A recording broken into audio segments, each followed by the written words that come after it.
Welcome everyone to Growth Talk episode 16. I'm here today with Ian. What's up, y'all? What's going on, everybody? I'm good, bro. How you doing? I'm doing good. A little tired. It was a rough week, but I think the Growth Talk's going to wake me up, and I'll be good sure? to go. I'm not sure actually. Yeah, I don't know, man. Two blasts last. This might be. Oh man, it may accelerate your sleep. Yeah, right. Well, that's what it's been. I've had to blast this whole week, so that's why I'm just like, oh god, it's funny. I did an interview with Alexa on Sunday, and it was the most like I think I blasted. I did blast a lot because she was pretty much asking all those questions, and I'm just blah, blah, blah. And I crashed after that. Like I went to bed. I laid down at like 8:30, man, and this was a holiday weekend. Like I was supposed to go out. And I was like, man, I'm tired. It did wear me out. So the post blast crash, yeah, I know that. It's the same at work. Crash, yeah. It's weird because like maybe you can relate to this, but like after blasting, I actually feel like pretty energetic, and then like 30 minutes later, I'm like you're still in blast mode for a little bit afterwards, and then you just pass out. You can't keep riding, right? Yeah, you're like super hype, like you just jumping around like you're good, and then it is. I feel that too. You just get dead tired. It's crazy. Okay, I'm not the only one. Yeah, that happens to me all the time. Post blast crash. I think that's a term you got to talk to Dave and Jan about. Oh yeah, and you can't stop it either. Like I've tried. Like I've said, okay, here comes a crash, but I don't have time for a crash, so I'm gonna drink a bunch of caffeine. When you're in a blast groove, like you just keep going because it feels so good. Like you know how they say your brain wakes up, like you really feel great. And you like, yo, I'm doing this. Like I'm killing it. And then you just crash, and it's horrible.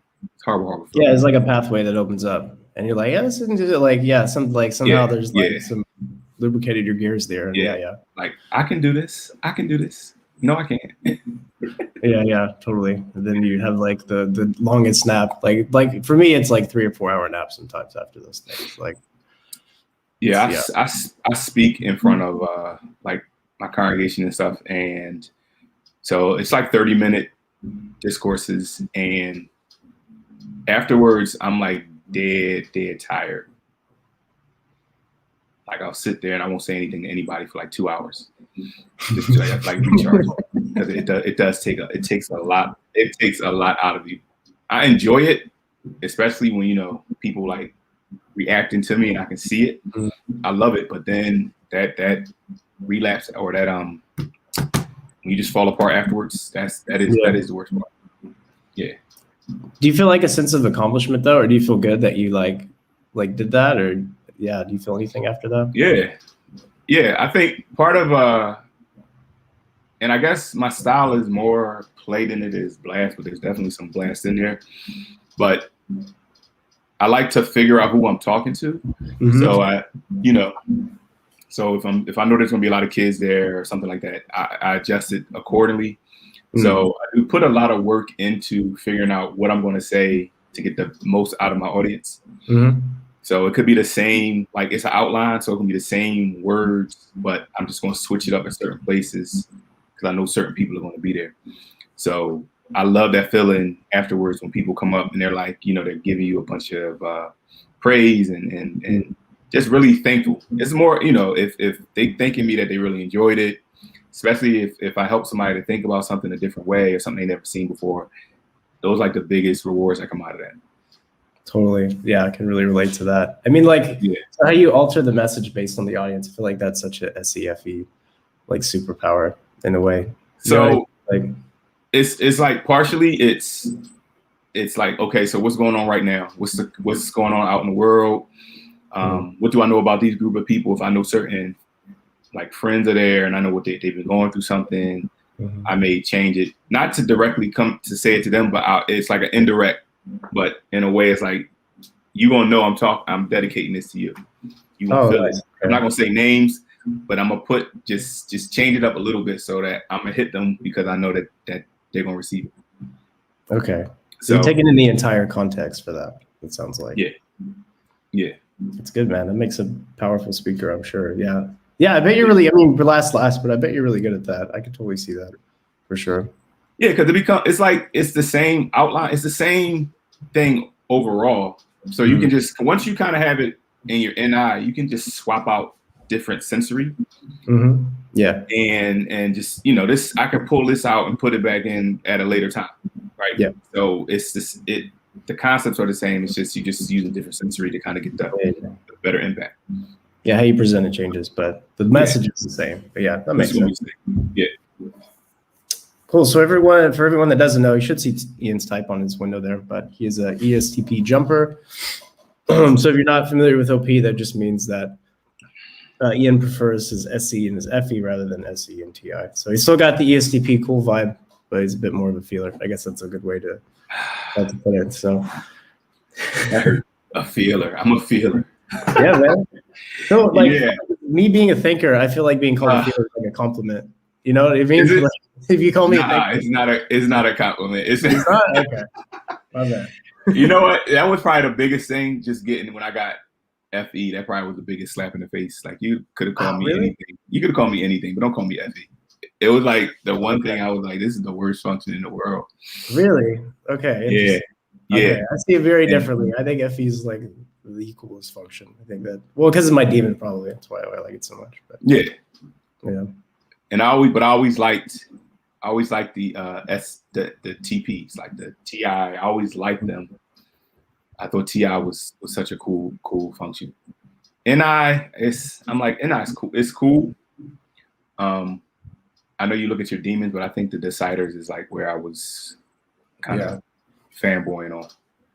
I wonder if that's why, like, if you're not being like super thrilled with it. I wonder if that's because Dave and Shan like just crap on that so much. Like, you know what I mean? I feel like NI gets beat up so much by Dave and Shan to make everyone not NI is the cool function, right?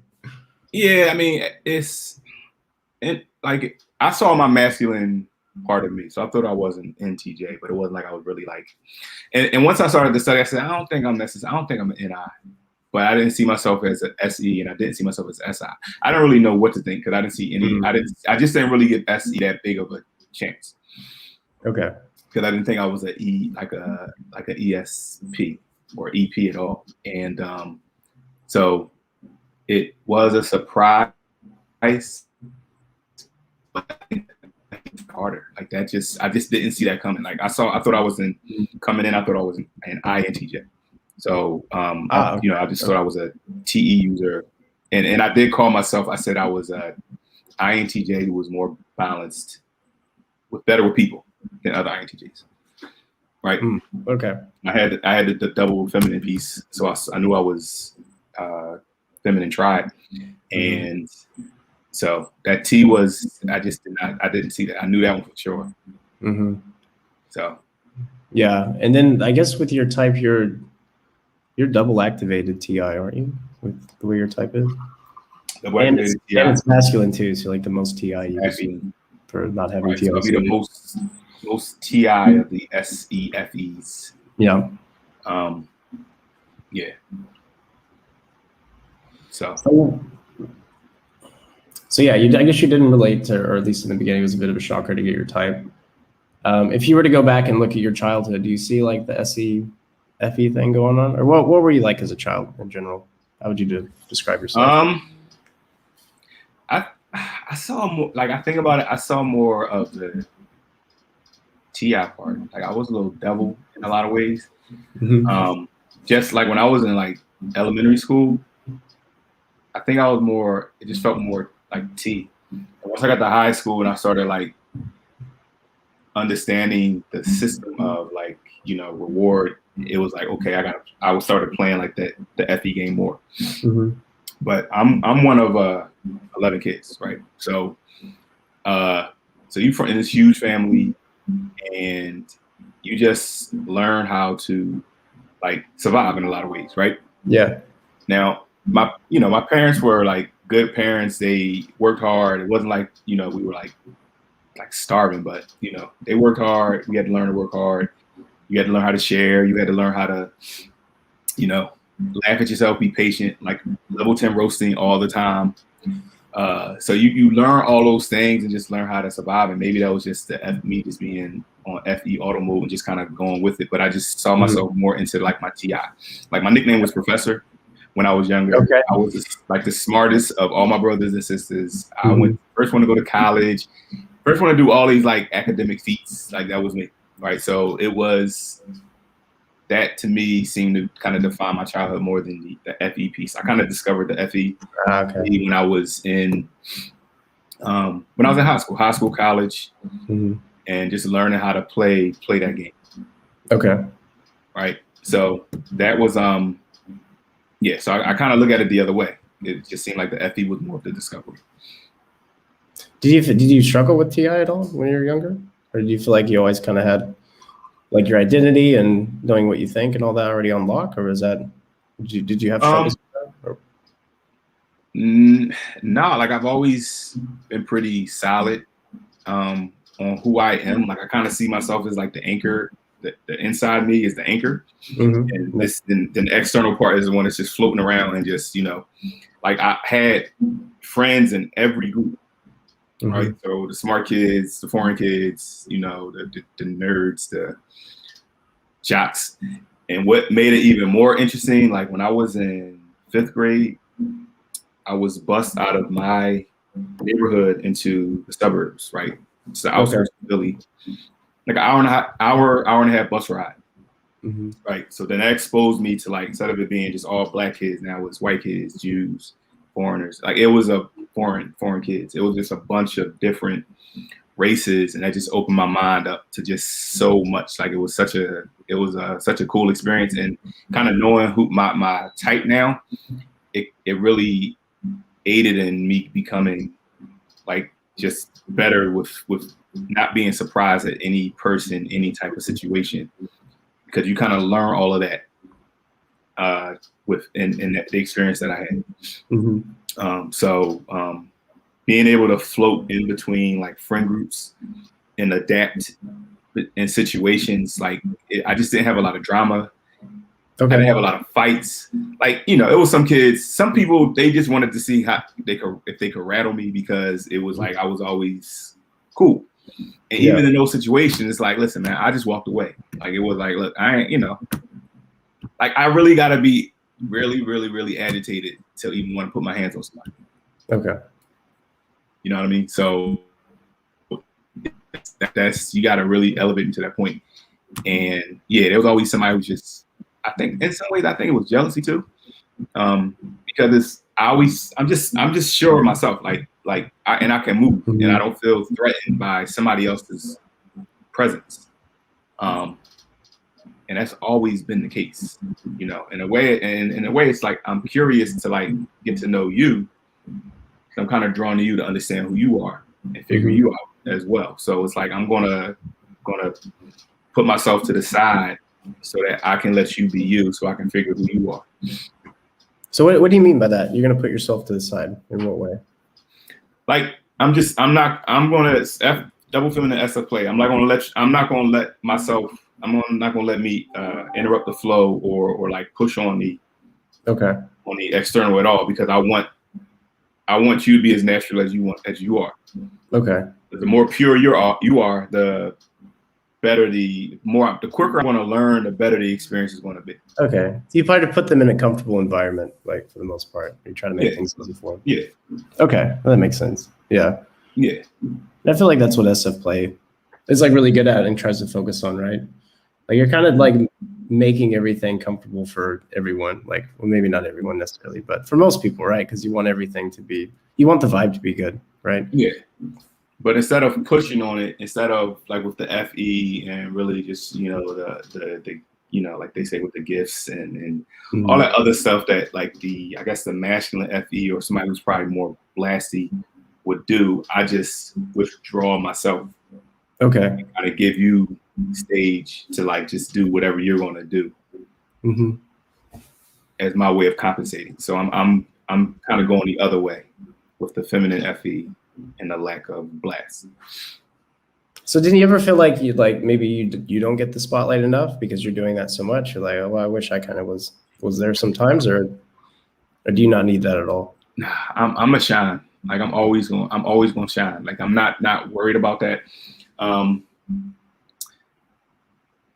I'd be lying if I didn't say, being a savior DE you know, yeah, sometimes I can kind of get lost in that, you know, kind of have to ground myself. Mm-hmm. But it's like, you know, it's just a matter of me just finding myself and kind of recalibrating in that way. Okay. And I'm gonna let that person be great. Let them do their thing, because I'm all right over here. Okay. And sometimes I can get lost in like the moment, like you get lost in whatever is happening. You kind of get caught up.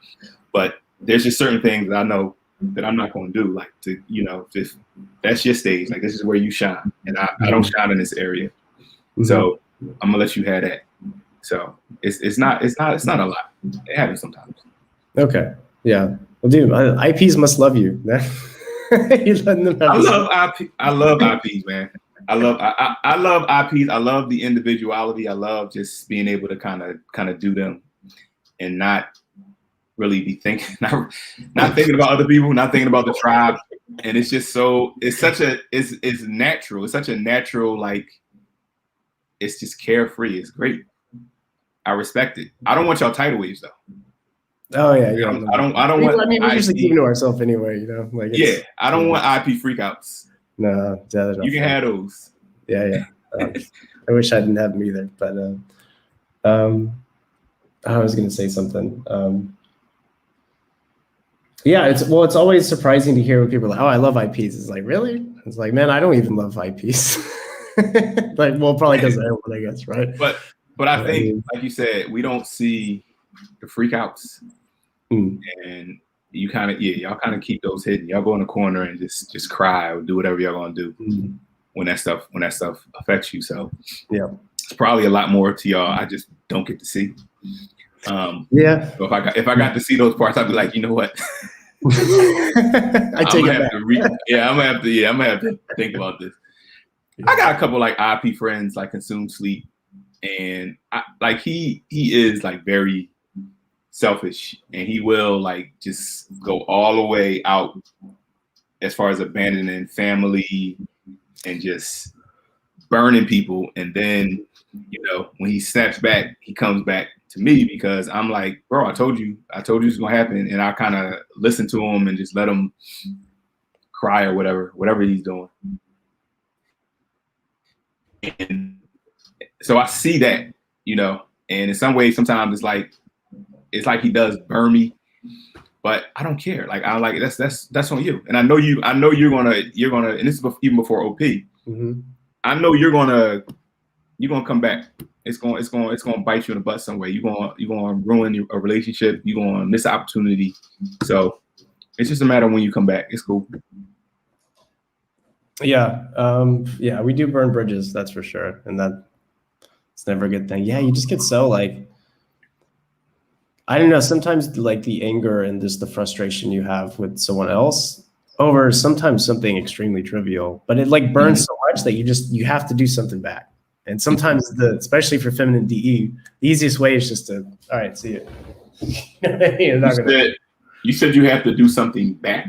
Yeah. You feel like you got to do something to even it. You know what I mean? Ah, that is wild, man. Yeah. Which is like, I don't know, which is like petty, right? Like I feel like it's like. It is. It is. Yeah. It is. I was talking to the girlfriend yesterday, and she was just see, I don't forgot what I was gonna say. Crap. Dude, I do that so much. I've already done. But we were talking about it was what equated to like a D. What was I about to say? It was DEDI. Okay. And I think she's Demon FI. But she has some very similar, like the way she talks, it feels like she is more polarized on like if somebody does her wrong, it's like cutting off and like just like deleting them out your life. Mm-hmm. And it's so extreme. It just sounds so extreme. Yeah, I don't think I've ever taken anybody, like totally just burned them out of my life.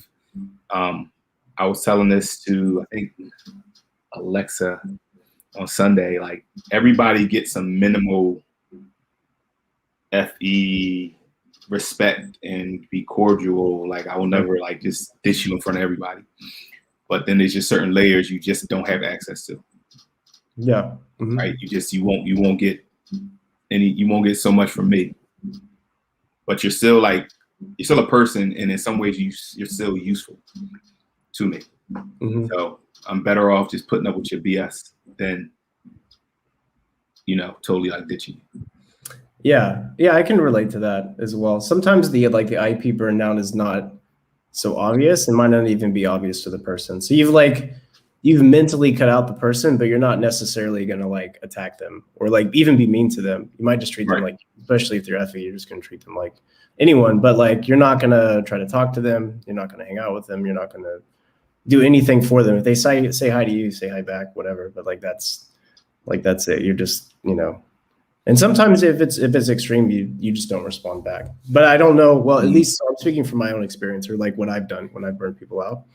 Mm-hmm. And it's I'm not going to make any attempts to be friends with you anymore. I'm not going to be a dick, but I'm not going to be super friendly or go out of my way to be, yeah. And it's not a good habit, and it never results in anything good or positive. There's no good that comes out of that, and it's always something that can be rectified by you just talking to the person about hey, this bothered me. You don't want to do that because it's really vulnerable, right? And as IP, you especially don't want to be vulnerable like that, but generally that solves it. And then it also improves the relationship with the person, which is I guess been more of a discovery for me, but probably something that's obvious for you, I would think. So that has to be horrible being an IP and blast last then, because it's almost the same thing sometimes with the blast last is that if you just say something to a person, you don't have to do the whole narrow down and control them. Mm-hmm. You may just have to give them an update about a situation, and they're like, okay, that's all I needed. But you kind of go on the deep end, you have to give them this whole explanation. And they're you should just call me and told me you're running late. Yeah. Why didn't you say anything? Or you couldn't make it. So having that DI and that sounds like murder, man. Yeah. I guess so. I don't know. So I'd have to know what it's like from what somebody else is going through and compare and be okay, yeah, this is worse. But the burn down doesn't literally there's been people I've just been so angry at, and then they were just hey Dave, what's up? And they were just nice for a few minutes and I completely forgot about it. It was just over with. It went from being up here to being so mad, and they're hey, you doing okay? Oh yeah, I'm good. Thanks for asking. I can't hold a grudge. Maybe that's fair enough. The feelings are just, going to change, but yeah, it's a weird thing. Yeah, for sure. But yeah, everyone's got their, everyone's got their stone to carry. I don't know if there's one that's worse necessarily. I'd have to see what the other stones are like, but assuming they're all equally bad, but yeah, couldn't say. That's what they say. Although it does seem worse to be play last as an IP. I feel like that would be much worse. I feel how are you going to connect with the tribe? I mean, you can, but it's going to be so much harder than if you have play savior or something. It just is. I think the play last they're just so they're okay with being self-contained. Especially if you're DI first. It's probably a horrible thing to have when you do have to come out or you want to and you're just unable to. Mm-hmm. But yeah, I learned a lot about the play last. We did the clubhouse with the play last, and that was just wow. It's y'all just they are they have it together. It's just they're not talking, they're not sharing it with anyone. You're not gonna know about it, yeah. You ain't gonna know about it if you don't have to. They don't have to say anything. They ain't gonna say anything. We just can't. We can't say anything. That's the difference. Okay, yeah. They won't. We can't. Yeah.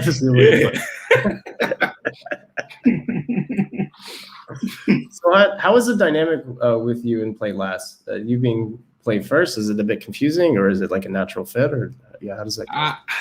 I wish they would say more.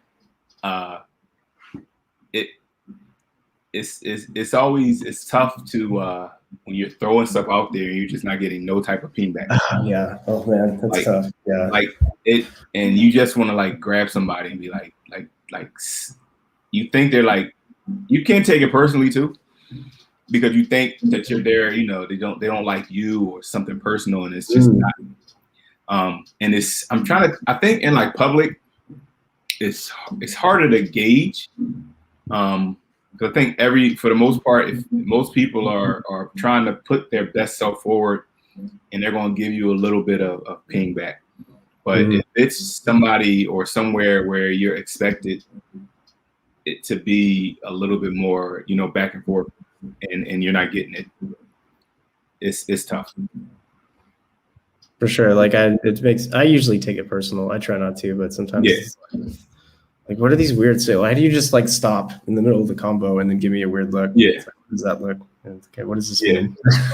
I think they're the ones where it's like having like the small talk, the traditional small talk's probably the most problematic because they just they can't do it.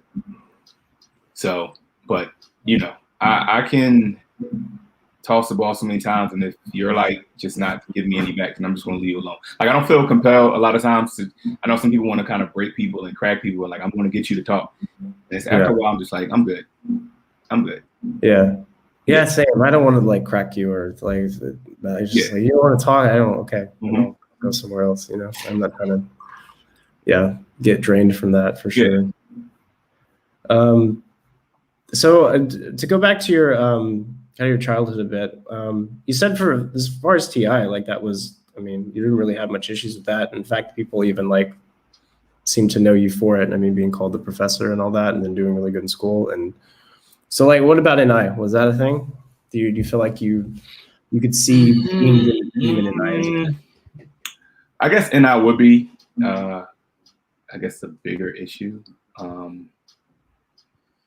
But that one's like harder to see as a kid, though, right? Like that one's going to be the hardest because that's the least, I think, as a child, regardless of what your type is. Right? There's been a couple of like big decisions that I've made, like my work, right? My choice to get baptized when I was 13. Okay. Like there were things that were like I jumped into them almost, or I said made the decision and I just locked onto it, and it was like I didn't change it. So I'm like, this is what's going to happen. I think day to day, the SE is going to always prevail, more or less. But during those times when there's not a lot of that going around, then I'm moving the ball forward, right? Okay. And I am on like a regular basis moving towards it. It's just that day to day you don't see it, and it's like sometimes I look and I'm like, man, I really had some like just some real fortunate breaks. Like things just happen to work out in some ways, but I may not be giving myself enough credit in just putting myself in the right position and just being able to kind of make it work out in terms of just knowing what I need to do and at the right time being able to just align myself with it. Like I think when I went to college, like I got scholarships, right? So it wasn't like I had to like I applied to colleges, but I got scholarships. Right. So okay. What kind of scholarships you get? You get like you were a smart guy in school. Did you get like academic scholarships or? I got academic scholarships. I got scholarships for mostly they were mostly academic when it comes down to it. But it wasn't like I had some big plan of going to college, like it happened, but it happened when it needed to. Like once I kind of woke up and I sat up and I said, okay, this is what I need to do. I did it, and things kind of fell into place. Okay, right. So it's like once you know it, like and you go after it. Is that kind of the struggle to find out what that like NI should be? But then once you know it, then it's no problem going. I think the struggle is not what it should be. I think it's the execution because having the sleep. Like I know what the answer is sometimes. It's just it's like even sometimes with work at work, not where I'm at now, but at my old jobs. Like I knew what I needed to do. It's just that okay, I have all of this time to do it. There may be some new information that comes in, or something that's going to change the answer or make it different. Yeah. Okay. And so I won't close or shut it down to get it done because I don't want to miss that opportunity, miss something. Yeah. I can relate to that. So sure. it's not the it's not hard to narrow. There's still time for something new or different Okay. to come in, right? So that's on the sleep side, but for the blasting side, narrowing down for someone else is hard. Okay. Right. Being able, just making that decision for them or pushing them in a direction, not necessarily against their will, but without that collaboration through play. You being the one to say, this is what you're gonna do, this is what you need to do. That it's hard, and I don't like to do it unless I'm really triggered, unless you really like piss me off, or you just show that you just have no idea what you're doing. Or it's pretty obvious I have to become the blaster in this situation because nobody else is able to do it. Okay. So where does like the resistance come from? Is it one of those things where you feel like, well, who am I to like say this person should do this or to go down this path? Or is it more like, I just don't know what path they should go down? Or like, yeah, I want you to choose on your own. Like, okay. I want you to be the one who makes that decisions, because part of it is you have to live with it. And the best decision is going to come from you investing in this answer and figuring it out yourself. And in some ways, I don't want to be responsible for any kind of fallout from it either. You know what I mean? It's like, yeah, I can, yeah. Like for me, I don't be wrong. I don't end up like, you told me to do this. And it's I'm like, oh God. No, I didn't tell you. I gave you the options, and I gave you I kind of helped weigh them. But at the end of the day, you made a decision.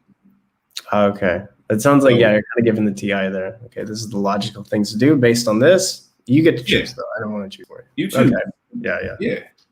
Yeah, and that's the bad thing about, because I'm a CPA, so I help people. I do taxes, right? So it's like, and I'm like, no, like I told you what you need to do, and you just allowed us to go down this path. You have to deal with this. This is not our problem. This is your problem. Okay, I can see that coming in. Okay. Yeah. You probably get blamed for a lot if something doesn't go right. Like, hey, I didn't see you do that. I told you that. Yeah. You go and. But it's like you can see the benefit though of just narrowing down for people, because especially if 99% of the time this is the way it's going to play out, right? Or you got enough experience to know that there's just nothing new that's going to happen. Nothing's going to change this. Just do it. But I think part of me is wanting a person to be able to figure it out for themselves, and I have to rely on me. Like, I don't want to have this conversation every year that you don't understand. I want you to be able to make this decision, and you come to me and say, "Yo, this is what I want to do," and I'm like, "Cool, I can. Let's move on this together."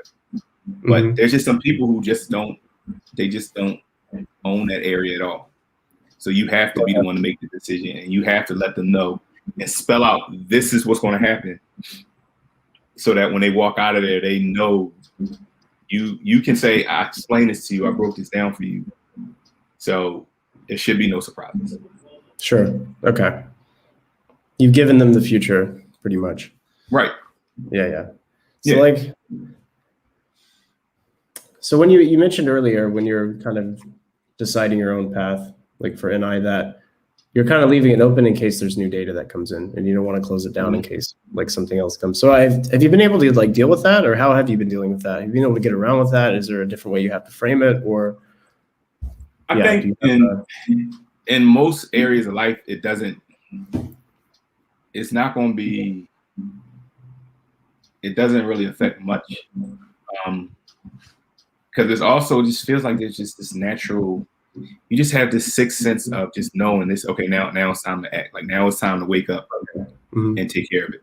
So is there some pain? Yes, there's pain. Like you start to panic, because it's like, okay, did I do this work? Did I really do this work? I don't know. Now I got to go back and recheck everything I did.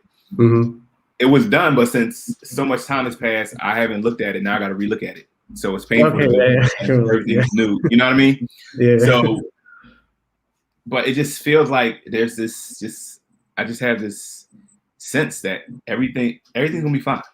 Everything's going to be fine, and nothing's going to really happen that's going to really cause any significant like damage. There might be some discomfort There might be some confusion in the end, but everything's gonna be fine. Because I look at it and I'm like, okay, I get everything is where it needs to be. I just need to put the finishing touches on it. Mm-hmm. I need to just shut it down.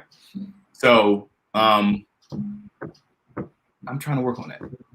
I just got to be comfortable. Like, okay, this is an open and shut case. Let's just get it done and be done with it. You know, but the preference is for just to keep things open and because there's more things that could develop. I can't explain it, man. It's just, I guess, the savior thing.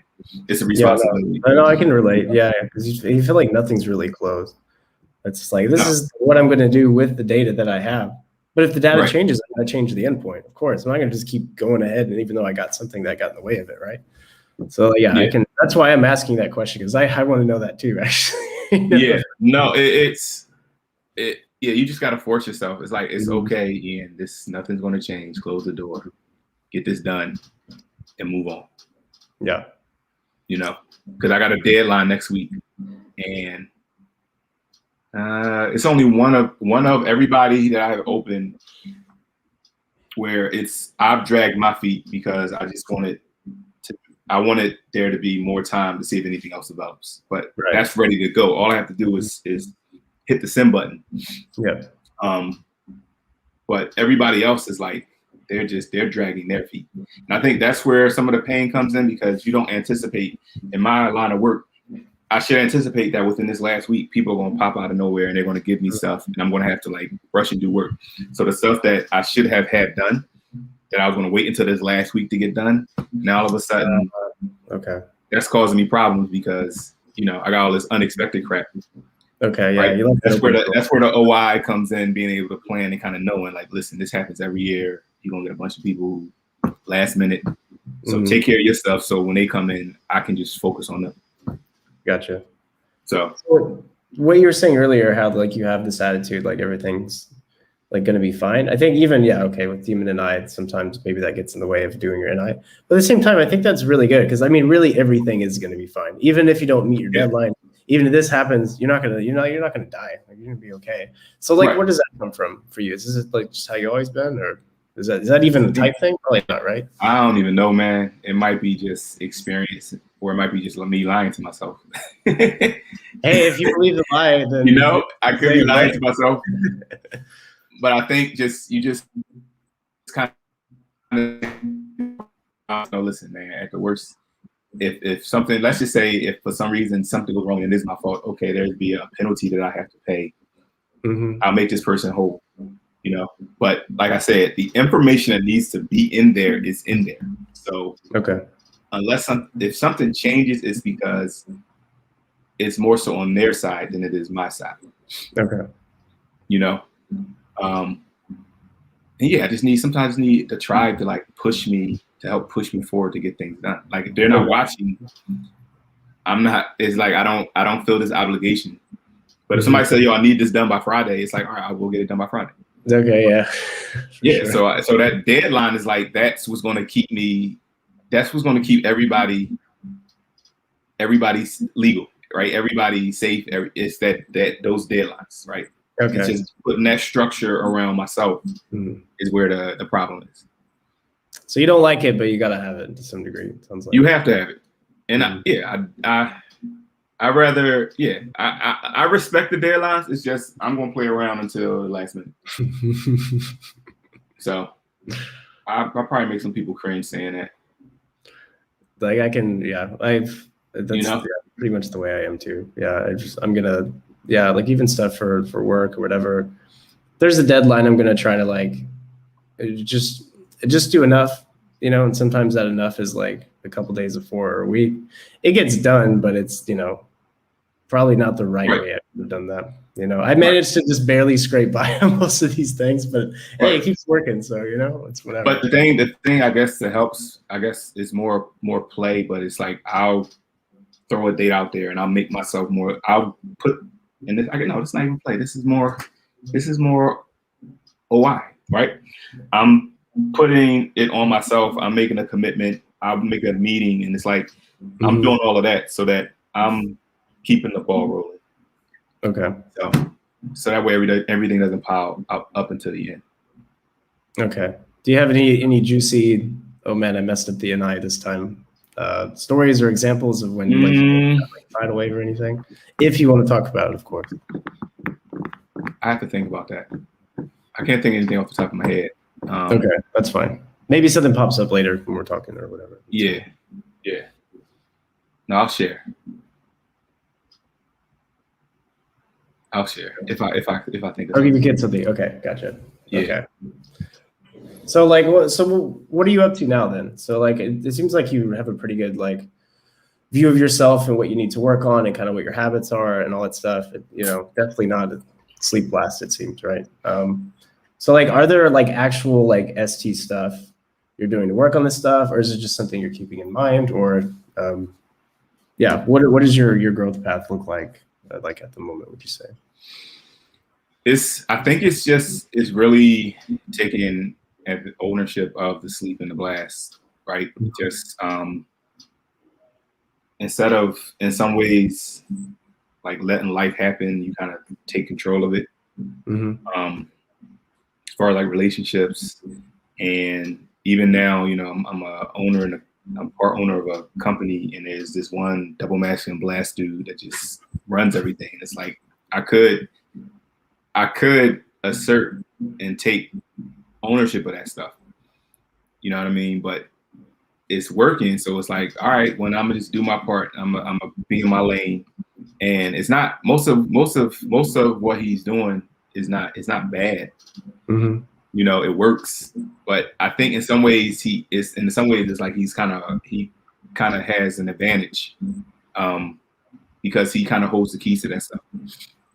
So I think I could be more influential if I learn and I kind of take some of that responsibility, and then I can kind of implement more of my TI into what's going on. Right? It works, but it may not be to me the best way to do something. Okay. Right. So it's things like that. Just recognizing, becoming more efficient, and just staying on top of like a lot of that little stuff. If I can systematize things, you know, then it'll make, I won't have so many tidal waves and so many fire drills. I think that's the biggest thing. I think that's the biggest thing OP has done, is like, it's really just like the whole last thing is just like, that's probably the biggest discovery that I've had.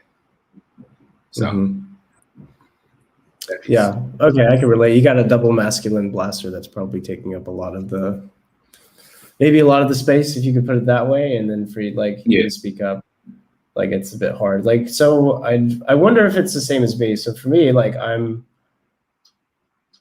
I think a bit worried that like I don't really know the right direction for what's going on, that I don't want to speak up because of that. And because of it, it's like, from the decider angle, it's like I feel like this is going to put me in conflict with this person or with like the people in this company. It probably isn't similar for you, I would imagine, or like what do you feel like is holding you back? He's more experienced than I am. Okay. He has TE. So whatever I think is best, and it might be best, I just gotta face that barrage of especially other ideas. And if it's SI, it's that masculine SI. So it's like, this is how it's always been done. And it has not. No, you gotta fight with that. Oh yeah, that's it's not. No wonder you don't want to blast, man. It's like, it's like, and and the work I do is very SI anyway. So it's like, in time, like I've had small victories. Okay. It's one of those things, I think, and this has always been me. I'm going to show you better than I can blast you. Like I'm gonna just let the results speak for itself. So I'm going to do it and then bring it to you and say, look, this is how it's done. Or after the results have been proven, it's like, this is how I did it. So this is why I say we do it this way. It's so much easier because then there's no argument. There's no TE, whatever. It's like, here's what I did. This is the result. We don't need to discuss this. Let's do that. Like, it makes things so much easier. Because getting that grappling match, like with the you have to, like, it makes you not want to blast even more because you feel like, okay, now I have to like figure out all the rebuttals to it, and I need to research this out because it's going to be hard to come up with that on the spot. At least for me, like if it's like if I'm having to convince somebody of something and I'm having to like put my TI out there, like I have to know what their like counter arguments are going to be, because I'm not going to be able to like just respond to that so well in the moment. Do you feel like that's a hurdle for you as well? Yeah, it's like they just shooting tea at you, and it's just like you got your one little TI that you securely you got nagged, but they just throwing this other stuff at you, and you ain't really got no response to it. Yeah. And since you don't have a response, you don't know how to address it. It makes you seem like you don't, like you're inadequate. You don't know what you're talking about. Mm-hmm. Right. Oh, totally. It's funny because it's a lot of it is just being like, for him, the value is being useful. Mm-hmm. You know what I mean? From a TE perspective. Yeah. And so, he feels like he's winning because, everything he does is working. And it's like, okay, so, but if I can show you, if I come in, and I think there is a little bit of like just threat as well, because I'm younger, and again, he can't rattle me. So it's like, I think that's how he keeps himself secure or just feeling good about himself, because without this company, he wouldn't have much, right? This kind of mindset. Yeah. Like he was supposed to leave. He was supposed to leave and retire, mm-hmm. and I was supposed to like buy him out. But he's changed that. Like he'll in the middle of like tax season, he's like, "No, I'm done, I'm burnt out, blah blah blah." And then it's like, as soon as we're done tax season, or once that tough part gets through, he doesn't say that anymore. Like he's still working. And it's like, so for him, it's something to do. Like he wants to go to Florida, but what you gonna do in Florida? You're gonna be bored. He'd be bored out of his mind. So without this, who is he? I think he sleep last. So without the word, without like, who are you? Okay. So this is like deeply tied in his identity, and he's not gonna let that go. And I think that's the game. That's the game that he doesn't want to play with me, because I know that. And if I took shots at his SFs, like his little SF sleep, like he likes these old mafia movies and old music, and it's the same jokes all the time. And if I was to just shoot that down, like I would hurt his feelings, man. I would really. You said this joke 100 times already, man. It's like come on, bro. Like as long as I've known you, it's been the same jokes. It's jokes I said to him. I've known him for like 20 years at this point. Okay. It's the same jokes. I made a joke when I was an intern there, and he still says those jokes. He's like, "Yo, that's a funny joke you ever told." And I'm like, "You know how many jokes I'm told since then?" So yeah. So it's I know I carry that power, but I would just never do it to him. Like, yeah, of course, because I just don't operate like that. Yeah, that's fair. I think that's one of the things about OP. It just gives you this. You just have an advantage over just understanding people more so than they can see. That's very true. Yeah. You wish that you can kind of share with them, and in some ways you scare people when you give them some kind of insight that they didn't realize about themselves, or they didn't think anybody would know. Yeah. You tell them something, and it's not. And you don't have to tell them anything like specific, but you can just give them like that principle, that NI or whatever, and it's just like they're like, "How you know?" I'm like, "I can see you. I can see you. I see you." Yeah, exactly. Yeah. It's true. Yeah. It's a nice tool set to have for sure. Like I use it for the same reason, just to understand people better and just kind of see where I fit. You know what I mean? Like to see the spectrum of people, and then where I'm at, and then blah, blah, blah. And then, at IP, you just know how you see yourself, but you don't know how other people see yourself. You don't know where you belong necessarily, right? So that's so like that knowledge of where the other people are at and how they are, I think, it's like gold. And telling it to deciders, I think, is the worst. When you say something about them, it's like they feel so exposed. I don't know I don't even know who's triggered more, if it's a DI or DE. I think the DEs do, because I think the DEs are like, well, I don't even know that, or like, wait, am I like that? Right. I would have said that. Or DIs can be like, nah, I'm probably not like that. Right. Or if it's something nice to be like, oh, I'm like that. Huh? Well, yeah. I think it's more. My guess is that I think DIs are a bit more comfortable with that. Yeah. You know, yeah. Because And sometimes it's appreciated too, I think, because you don't really have insight as to how people are seeing you. Someone's like, I see you like this, or I see that this is going on. And you're like, oh, okay, good to know. People see that. Okay. I just actually had something happen with me and somebody in the community, and it's just I said something to them, just me being like helpful, and they took offense to what I said. And I was like, yo, I didn't say anything. It was just like, this is how you're seeing things. It's like, I need you, like, if you don't invest in something else outside of yourself, you will end up back to this thing you're trying to run from. Mm-hmm. And they got mad and said, I don't need this type of negativity in my life.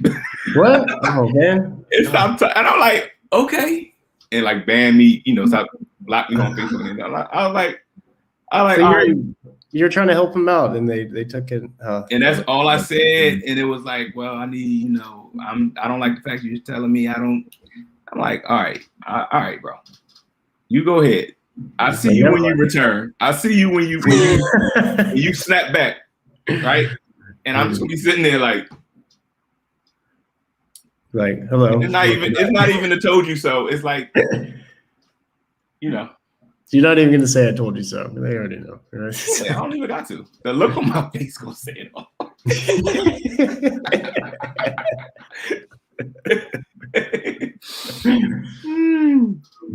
All right. That's yeah, it's a big help, right? Like you can see those things in people. Yeah, it's a pain when they don't want to accept that, or they don't want to see it, or they get offended by it. That can definitely happen. And I've seen people in the community get offended by things like that for sure. I just, and it's like, and that's one of those things, like, I'm like trying to understand my superpowers, and it's like, you just being able to have that understanding of things and give people that insight. Sometimes it is kind of scary if people aren't looking at it from that sense. But in some ways sometimes you do have a responsibility to kind of let them know, and they may not respond to it today, but they may later on. They may realize it. Yeah, and they might be like like thankful for it, because like there's been like just really pivotal moments in my life. You probably think of some as well. I think where somebody sat you down and told you something that you didn't want to hear, but it's something you needed to hear, and it changed everything because no one was willing to say that to you because. So like really like that's the biggest gift someone can give you, like, to say something that you don't want to hear, and it's probably going to upset you and everything for your, so that you can be better. So yeah, I think, hopefully some of those people you've said things to realize, he was right. I should have listened to him. What was I thinking? Yeah. But, yeah, that comes later, I guess. Hopefully. So OP has taught you definitely how to see like how people operate and what's going on with them, which was probably already a natural thing for you, I would imagine. How else has OP affected your life? Like what's been some of the positives from it? I think in a way it's an equalizer in the sense you don't like, you can admire somebody's saviors, which would be maybe your demons, but you also know that there's something that they suck at, that they're struggling with, and that they are looking at somebody else the same way you're looking at them. So the way it levels the playing field of like no one person is better than the other person. Yeah, right? Which is great, right? Yeah, right. Totally. So you can go into a situation more confident that okay, I may not be winning here, but overall I'm okay. This isn't the end of the world. Yeah. I think that's like my situation at work. Like I know this guy, and I don't know. Like he probably doesn't understand those things about himself, but I can look at him and see. So it's like, but I wouldn't want to use that in a negative light. But when he tries to elevate himself over me, that kind of keeps me grounded. Like, listen, bro. He ain't got nothing else but this. This is all he got. I can say that to myself, and it'll calm me down. Be like, all right, that's why he takes it so seriously. Yeah. Well, that's good that you have that. If you were an IP, you wouldn't see the part about this is all he has. You'd only see the aggressive part and taking over part, and then you would end up doing something that actually probably hurt the guy because you just didn't know. Like as an IP, there's been so many times where I've just like acted just in a really just crappy way to someone. And then I realized later on, like, oh, okay, actually this person actually has a lot going on and they're actually really like hurting this or that. And then I'm like, man, okay. It's like, I forget people are human sometimes. I know that sounds silly, but sometimes I forget that like, everyone else is going through stuff too, right? Which is so silly, but sometimes I forget that. Oh my goodness. I feel like I'm the only one going through stuff. Everyone else got it together, Sometimes it feels that way. And that's wild. I'm sorry. I love you deciders, man, but it's like it's like I love it's like I want the double observing without the single deciding. Yeah. I want access to the middle part. Yeah, I know.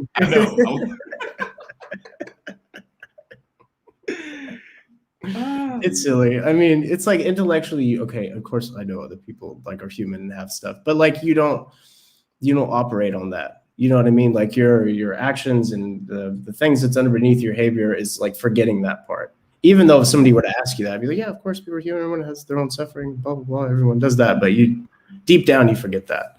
And that's a problem a lot of times, Yeah. And I think a core thing of a lot of decider issues, at least from the IP perspective, Yeah.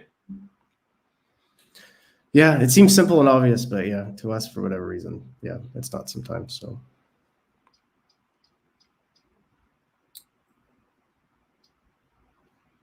yeah.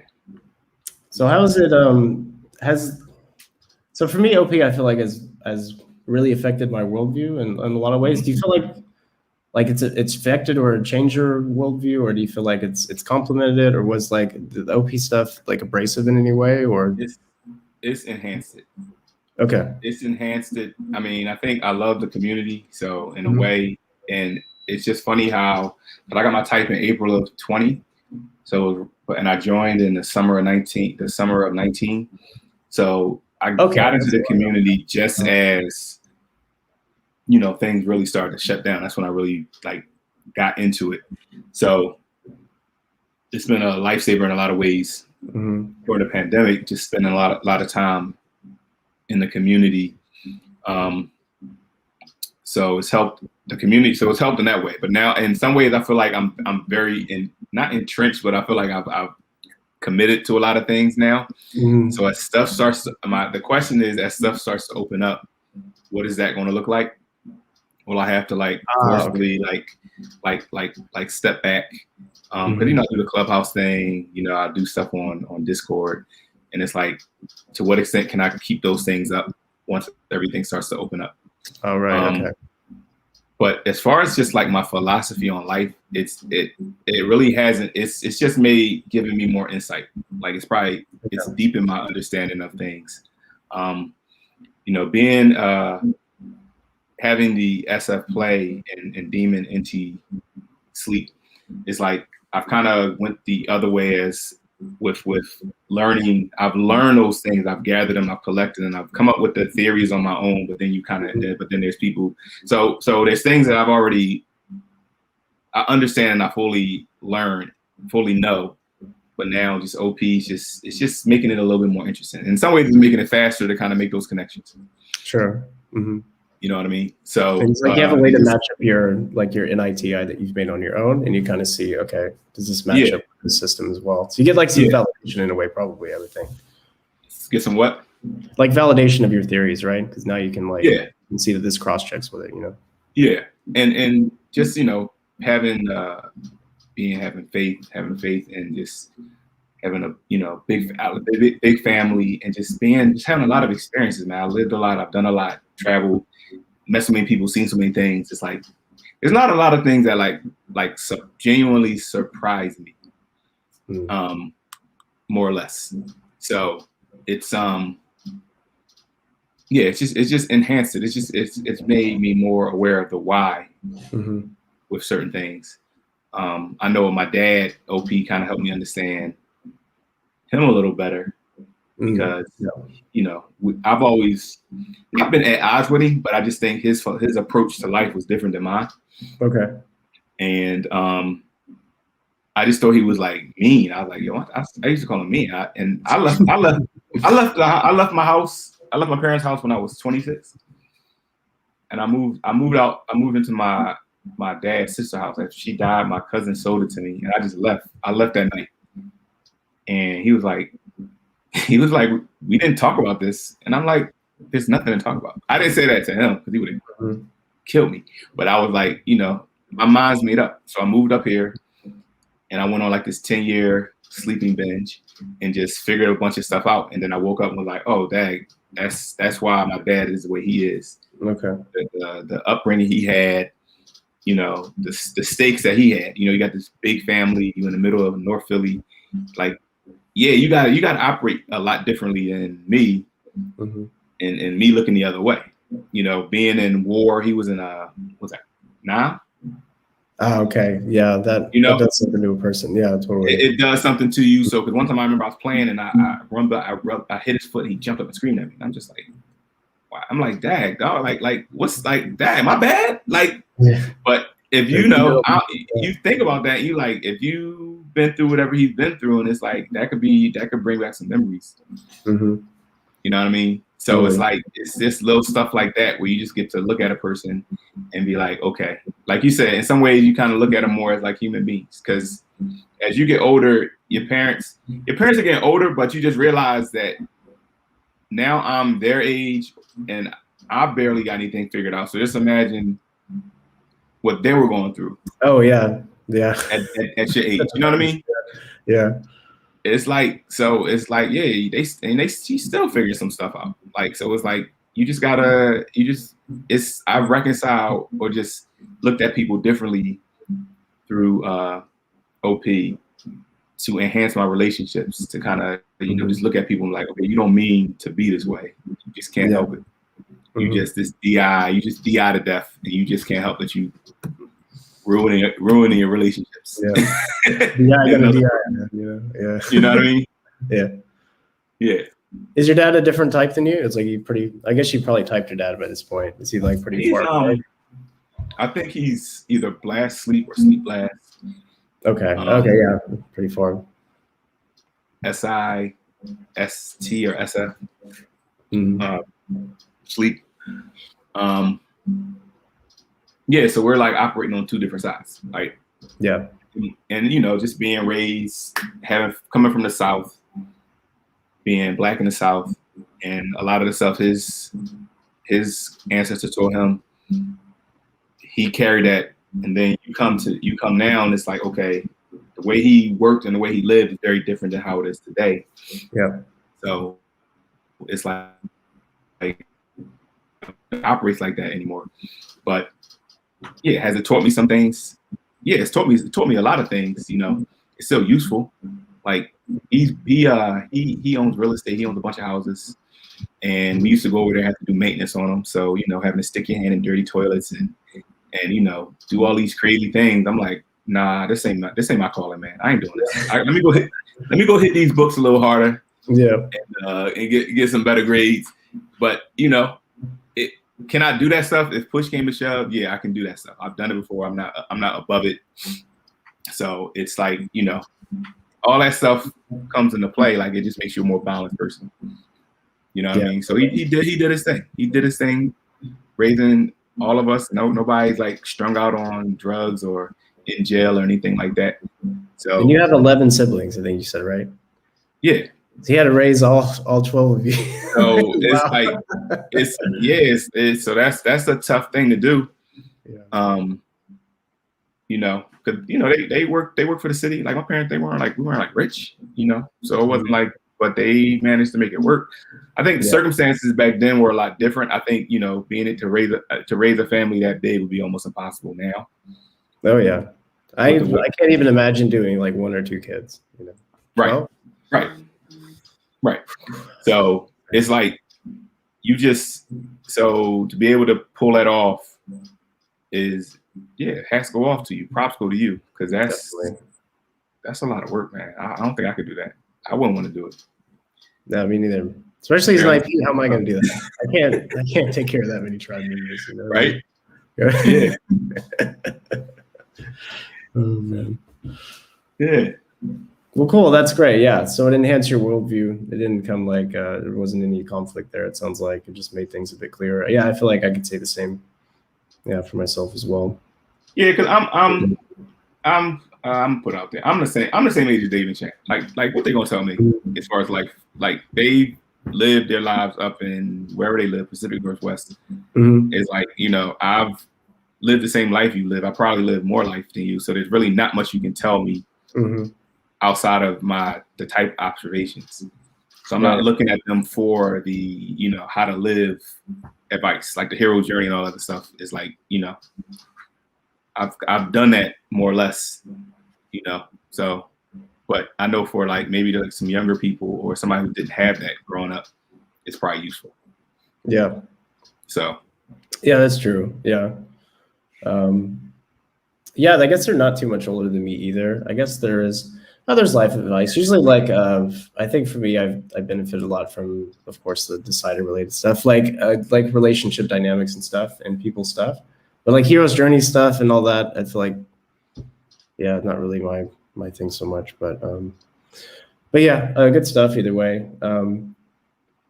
Okay, I have like a really random question to ask you, and then we ask everyone. I ask everyone on the show.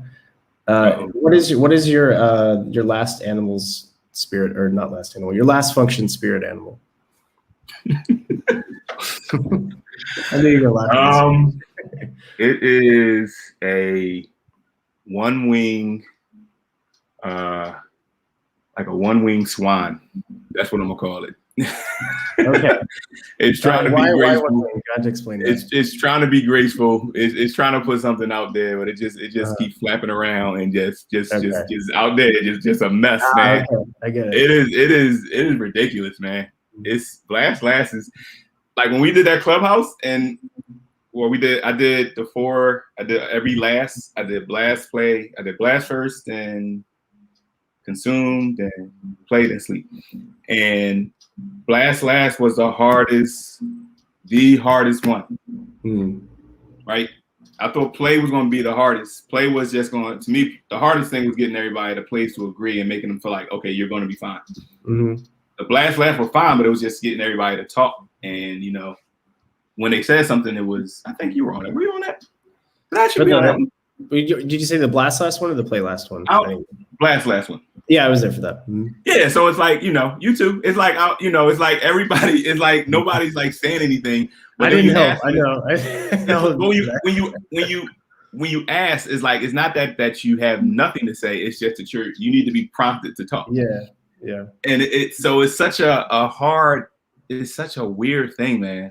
But you kind of look at the stack and just being double activated with your OE, especially not having, and then, you know, we were talking about this the other day, you know, when you sleep process, you probably understand things for yourself, like you narrow for yourself, right? You do whatever you need to do in order to, you know, put you at ease and comfortable for it, but you don't make it a practice of putting it out for everybody else.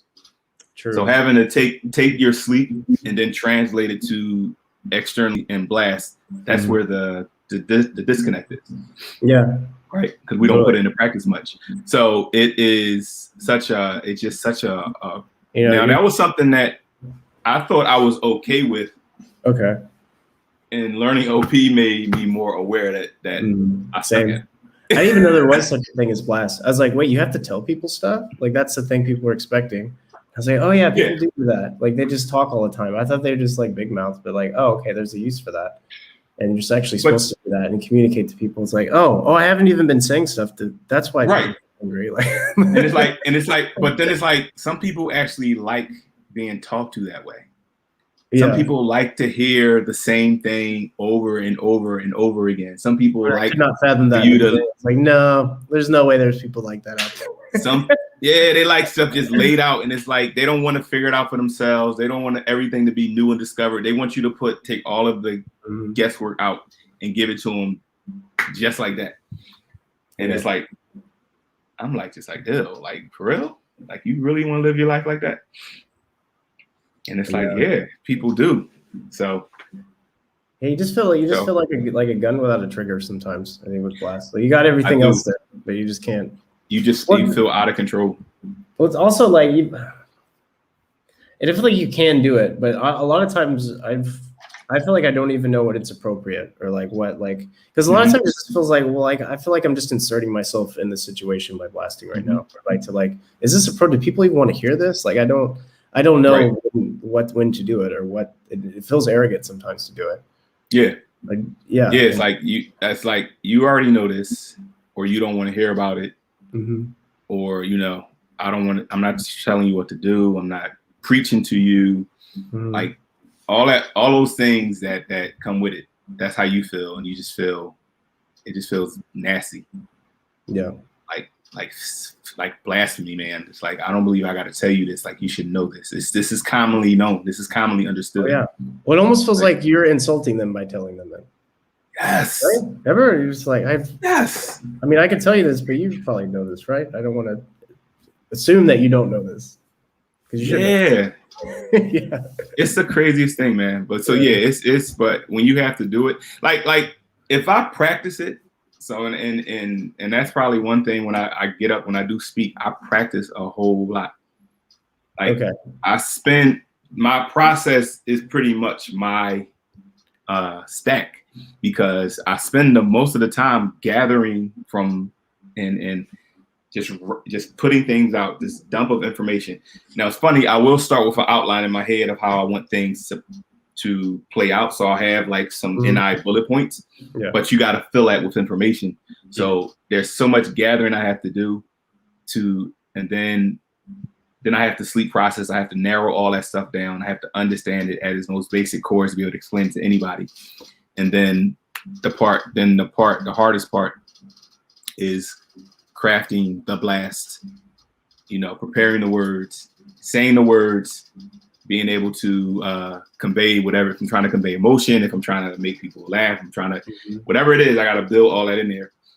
That's the hardest piece. But once you have a nice story, like, you don't have to deviate from it. But that's where all of the work comes from. But you would know if I just did something, like if I spent half an hour before doing this versus me spending like the 2 weeks I normally would spend. Because part of it, my confidence is not going to be there. Yeah. And I may be doing a lot of channel changing and just tripping over myself. Yeah, it is it feels like a lot of times a blasted is just a confidence sake. Like, if you're feeling confident, usually the blast comes out like fairly easy, but somehow like there's a nagging feeling that you really don't know enough to be doing it. And that feeling or that thought seems to put like a wrench in the gears for the most part, right? Yeah, but the blasters feel the same way. Oh, really? Okay. That's the crazy thing. They feel the same way. They feel the same way, but they have that responsibility to put it out there. You know what I mean? One guy said that he spends all day narrowing, and I guess this is blast, so it makes sense. He spends all day, like, how would I say this thing to a person? How would I say this thing to this person? Oh, wow. Okay. Right? So they're just wired to do that, where I'm in my mind having conversations with people, thinking how, I'm playing in my head. Right. So I'm doing the same thing, but it's like, but yeah, sometimes they don't know, but they just know they got to say something. It's the same way with me and play. I may not know what to say, but I'm going to throw crap out there. Okay. I'm going to throw some real easy stuff out there and to get us, at least get started, get us in a groove. Like, we'll figure it out. Okay. So I guess, so blasters are doing the same thing. So they don't have the confidence. That's just, that's their mode. Yeah, that's a really good way to put it. Because it's hard to like understand why that should be a responsibility to blast. But when you put it in terms of like play, where it's like, if someone throws something out there, you got to throw something back. You can't leave them hanging.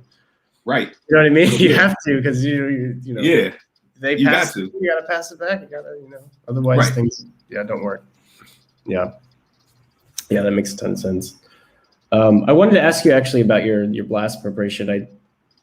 I think you said you actually like physically practice, so you actually speak it out. Is that part of your like routine for actually developing what you're going to say? Do you spend where you spend most time, or is it most time sleep processing or consuming? It's most of the time it's the blasting, like the writing, and then the practicing, because I got to write it and it has to sound right. Okay. So it starts out as like pretty much like a manuscript, but by the end it's an outline, right? So it's an outline with maybe blown out a little bit with certain points. Mm-hmm. And I just practice it and say it until it becomes, and even through the blast, even through the blasting, you are still kind of narrowing or touching down because maybe just something doesn't make sense when you say it out loud. Yeah, totally. Or as you narrow it down, you may be able to say it more in a more crisp way. Yeah. More sharp, or just a better way of saying something. Like you could take it and just, so it there's some benefit in doing that. So that takes the most time. But the best way to do it is, I guess, the blast sleep way of, gather, narrow, and then go back and gather some more, or just keep kind of going off through all of them.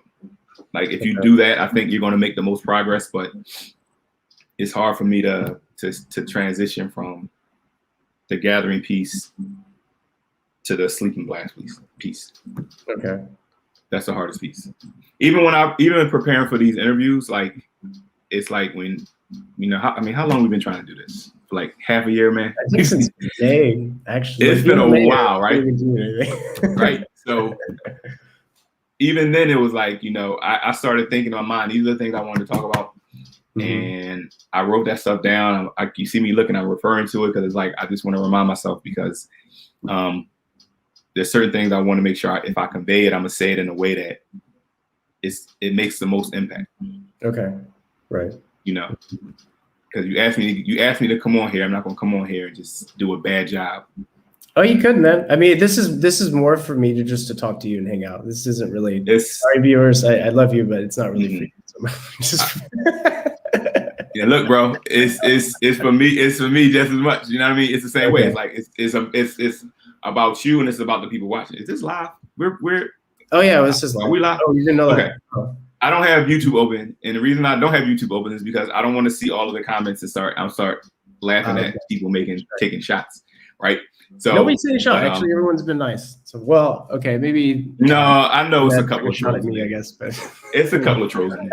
But it's like I would rather, I want to make sure that we're focused and the job gets done. Like whatever that job is, that gets done. Because me being Mr. Play, it's like I will pull them in as much as me and you were talking, and then you kind of lose the effect. Okay. You know what I mean? So. Okay, so yeah, I've had a lot of time to think about this. I feel like there's some stuff we missed. There was some stuff you brought up before that you were like, oh yeah, this might come up. Or this. Was there anything that you wanted to specifically talk about, or we were supposed to cover and didn't? I guess it's kind of an awkward question. No, I think we kind of captured everything. I was just, no, we kind of covered everything. Okay. I think the biggest thing, like I just wanted, like I said, I like this approach because it's not like OP, technical OP stuff heavy. It's more like conversation about the person. So coming on here, it's like I get a chance to kind of share more about who I am. And in some ways I've kind of, I guess I have, this kind of goes back to the things I've kind of learned. Like, I'm not a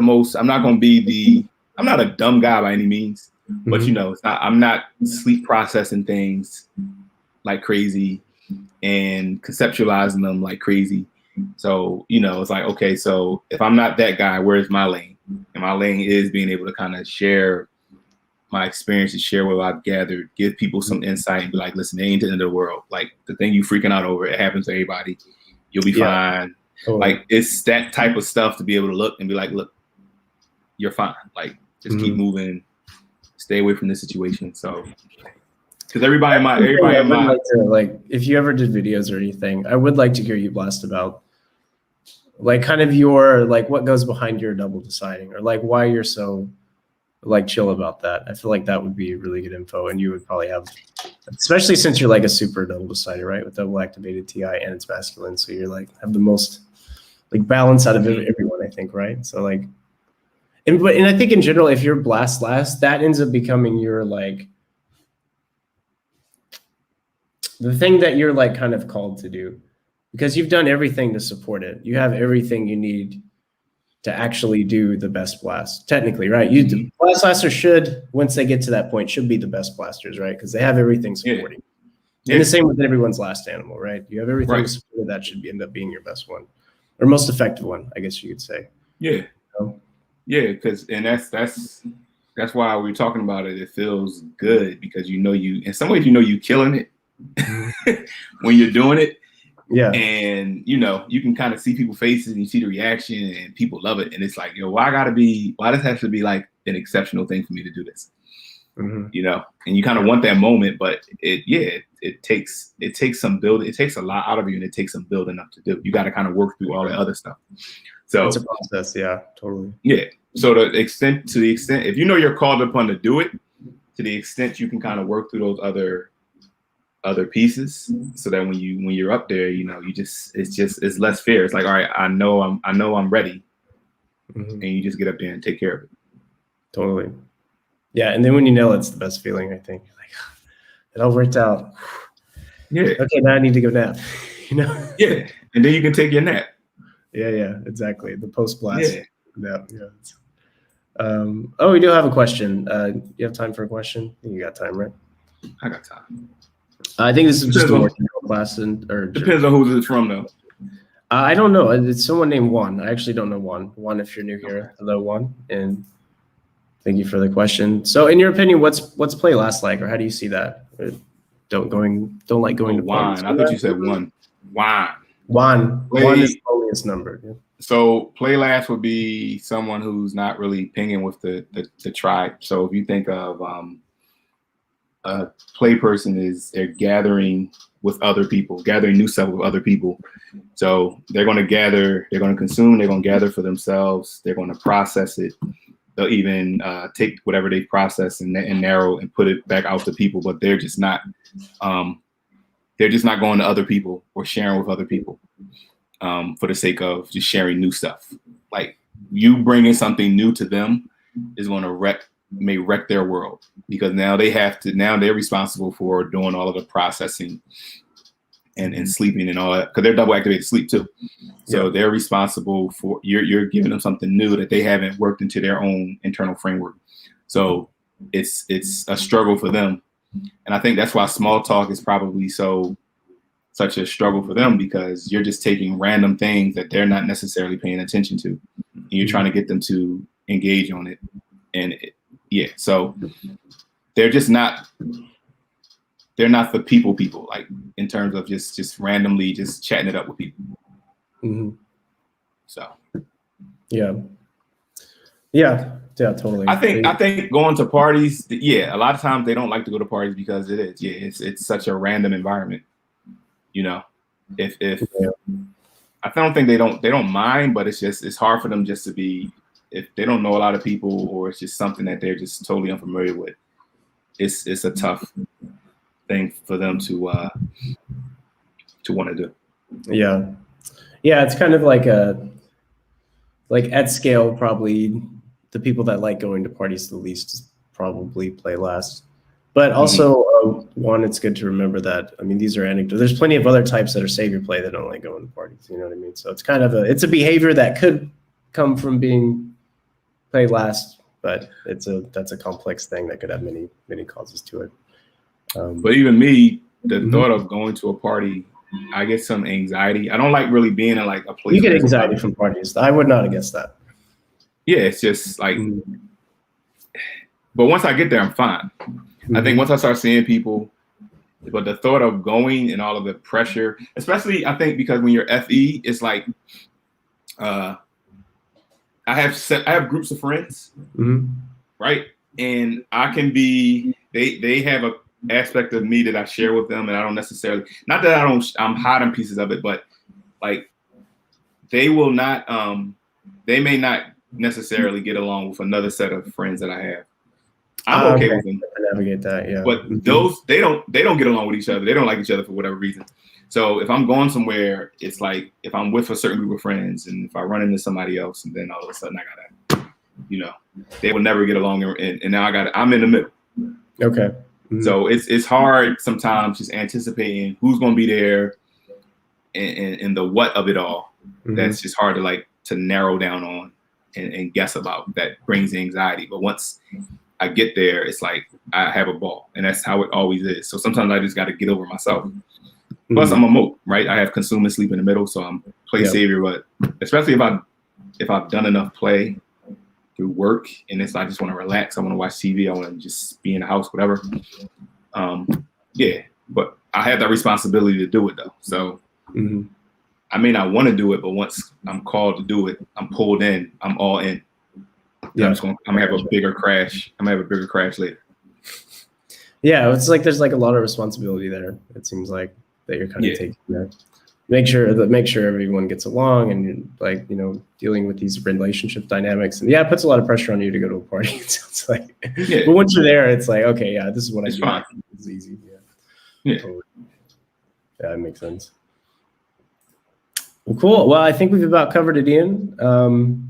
Yeah, thanks a bunch for having on. This was a really good talk, and learned a lot about good, man. As well as our viewers we had. So that's always good. So yeah, thanks to everyone for coming, and hope you enjoyed it. Leave a comment if you have a question for Ian, or just comments in general. And yeah, I'll see you all next time. Ian, if you want to stay on for a sec, if you have time. Yeah. Cool. All right, y'all. See you for episode 16. Have a good one. See you next time. Later.